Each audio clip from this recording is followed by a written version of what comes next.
Já estão comigo aqui os nossos debatedores deste primeiro bloco, agora oficial, Zé Eduardo Cardoso e Caio Coppola. Boa tarde, sejam bem-vindos. Estava com saudade do Zé, mas começo pelo Caio. A fala do magistrado pode ser vista como um discurso político, Caio?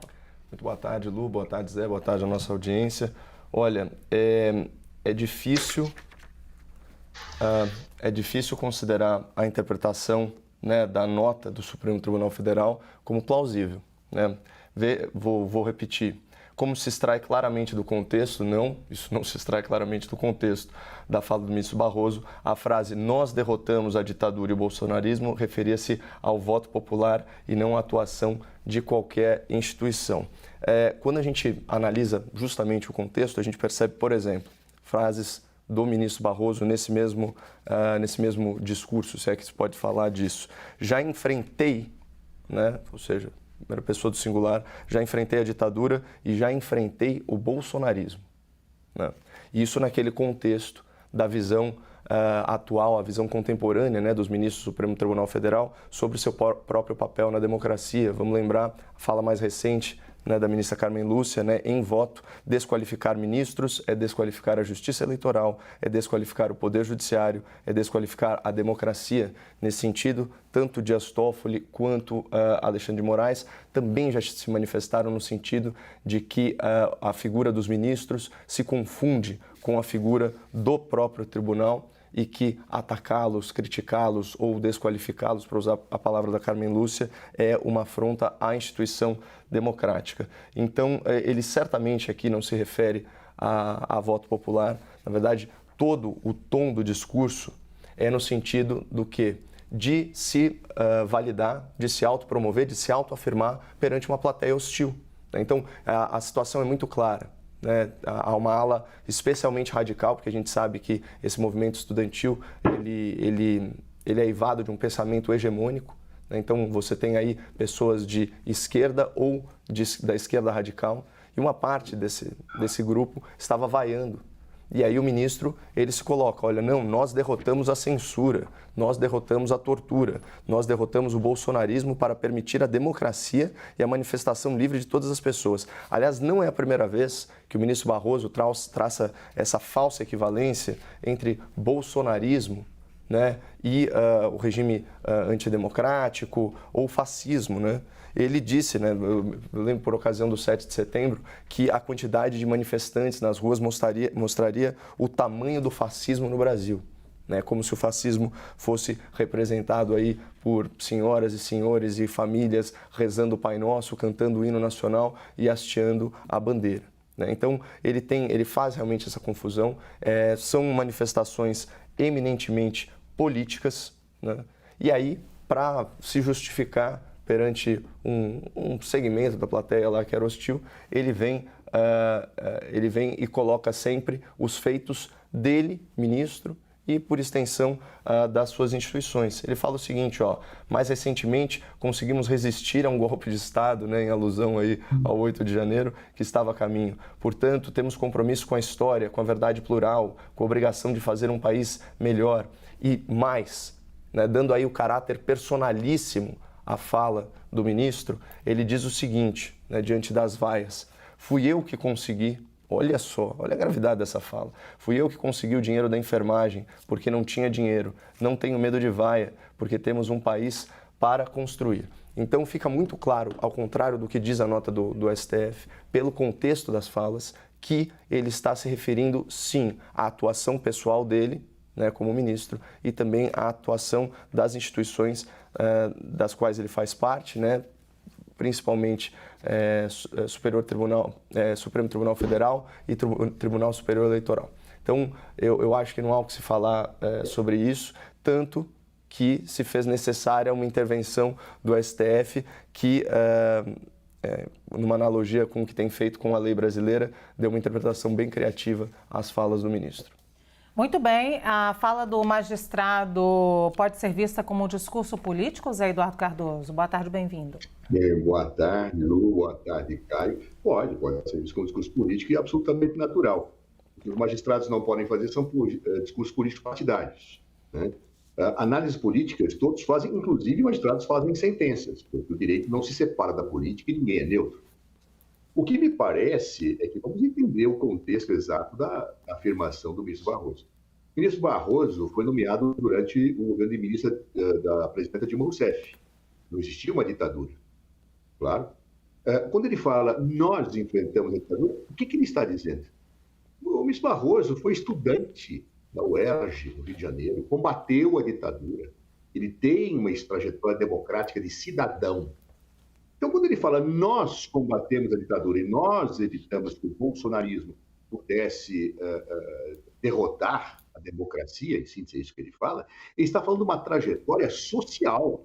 Ele não está falando nós, o Supremo Tribunal Federal, nós, o TSE. Até porque a ditadura não foi derrotada por ele como juiz, mas como cidadão militante que militou na defesa da democracia. É uma fala absolutamente normal, não dá para se extrair disso numa ilação político-partidária, mas apenas que, ao ver do ministro Barroso e ao ver de muitos brasileiros, pode discordar, tem gente que acha que não, mas aqueles que estavam nas ruas naqueles dias, especialmente aqueles que levantavam placas pró-intervenção militar, para que se impedisse um governo eleito de assumir, aqueles estavam defendendo um golpe de Estado, porque intervenção militar, eu não consigo entender nenhuma outra interpretação jurídico-política que não um golpe de Estado naqueles termos. O que é essa intervenção militar que não um golpe de Estado? Não é?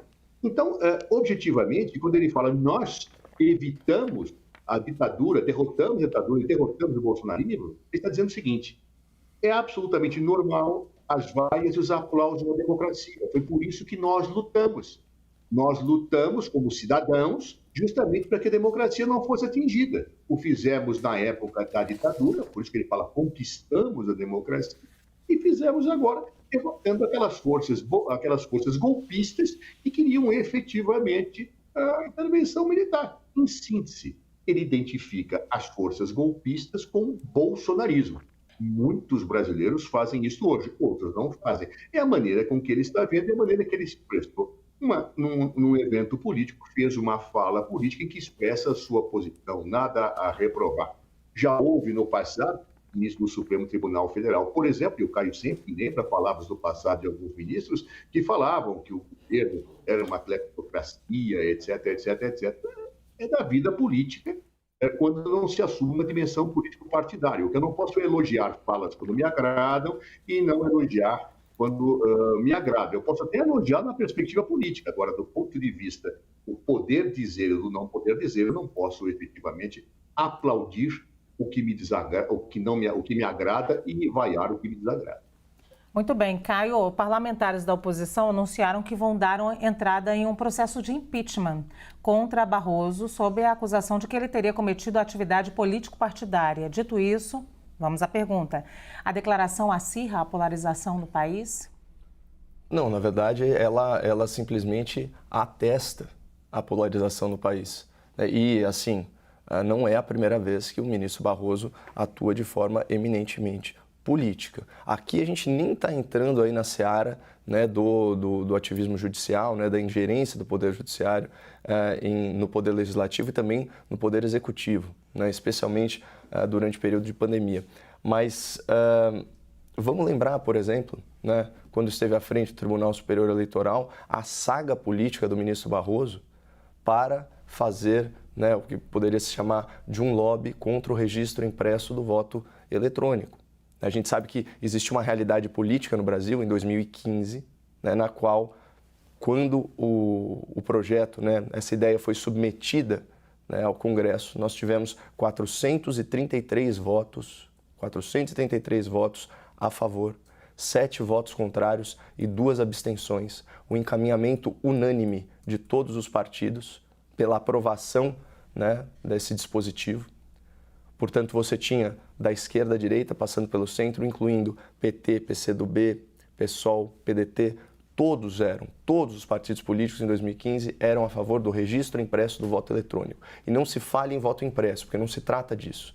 Se trata simplesmente de uma outra camada, né, de verificação na qual o eleitor pode ver num papel impresso se, né, aquilo que está impresso corresponde ao voto que ele fez antes e sem que o eleitor manuseie esse voto, ele é depositado em urna separada que depois se presta a uma auditoria que pode ou não ser solicitada por partidos, candidatos, etc.